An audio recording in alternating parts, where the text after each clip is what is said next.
আসসালামু আলাইকুম ওরহমতুল্লাহি ওবরাকাতুহ। নাহমাদুহু ওয়া নুসাল্লি আলা রাসূলিহিল কারীম।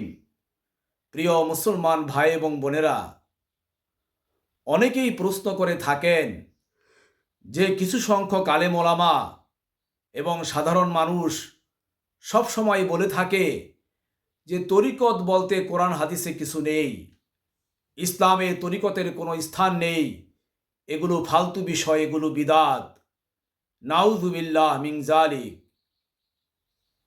এসব কথাবার্তা যে ধরনের ভ্রান্ত আলেমরা বলে থাকে, ভ্রান্ত মানুষেরা বলে থাকে, তারা মূলত তরিকত বিরোধী লোক, তারা ভ্রান্ত লোক, তারা আসলে হক পথে নেই, তারা মানুষকে পায়তারা করে বিভ্রান্ত করতে চায়। আসলেই কোরআন এবং হাদিসে আল্লাহ এবং আল্লাহর রাসূল তরিকত সম্পর্কে আমাদেরকে খুব গুরুত্বের সাথে নির্দেশনা দিয়েছেন। হাদিস শরীফের কথা আমরা পরেই বলি।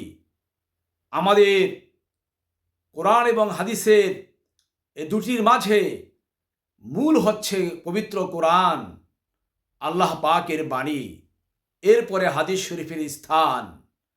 মহান আল্লাহ রাব্বুল আলামিন পবিত্র কোরআনুল কারিমের সূরা জিনের 16 নম্বর আয়াতে কারিমায় ইরশাদ করেছেন, ওয়াল্লাউ ইসতাকামু আলাত তরিকাতি লা আসকাইনাহুম মাআন গাদাকা।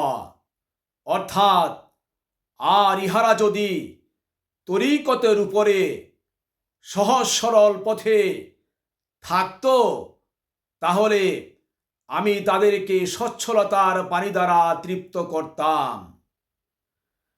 এখানে সচ্ছলতার পানি দ্বারা তৃপ্ত করতাম এর মানে হচ্ছে ওই সব অবুঝ মানুষেরা যদি আল্লাহ পাকের উপরে পরিপূর্ণ ঈমান রেখে তরিকতের উপরে থাকত, তরিকতের উপরে থাকা মানে সহজ সরল পথের উপরে যদি থাকত, তাহলে মহান আল্লাহ রাব্বুল আলামিন তাদেরকে এই পৃথিবীর বুকে রিজিক প্রশস্ত করে দিতেন এবং তাদের জীবন স্বাচ্ছন্দ্যময় করে দিতেন আর পরকালে নাজাত দিয়ে দিতেন। এখনো যদি কোনো মানুষ মহান আল্লাহ রাব্বুল আলামিনের উপরে পরিপূর্ণ ঈমান রাখে, পরিপূর্ণ ঈমান রেখে তরিকতের উপরে থাকে, সহজ সরল পথের উপরে থাকে, তাহলে মহান আল্লাহ রাব্বুল আলামিন তাদের প্রতি খুশি হয়ে তাদের রিজিক প্রশস্ত করে দিবেন, জীবনকে স্বাচ্ছন্দ্যময় করে দিবেন এবং পরকালে নাজাত এবং মুক্তি দিয়ে দিবেন।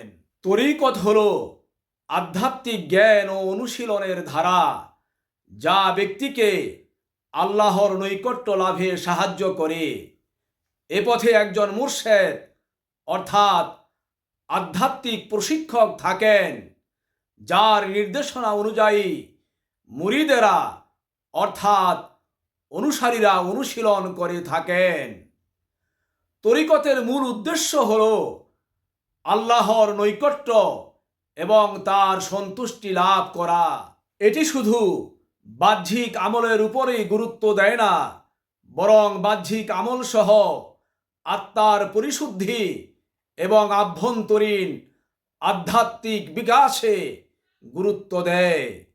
মহান আল্লাহ রাব্বুল আলামিন আমাদের প্রত্যেকটি মুসলমানকে তরিকতের পথ অনুসরণ করে আল্লাহ পাকের নৈকট্য এবং সন্তুষ্টি লাভ করার তৌফিক দান করুন।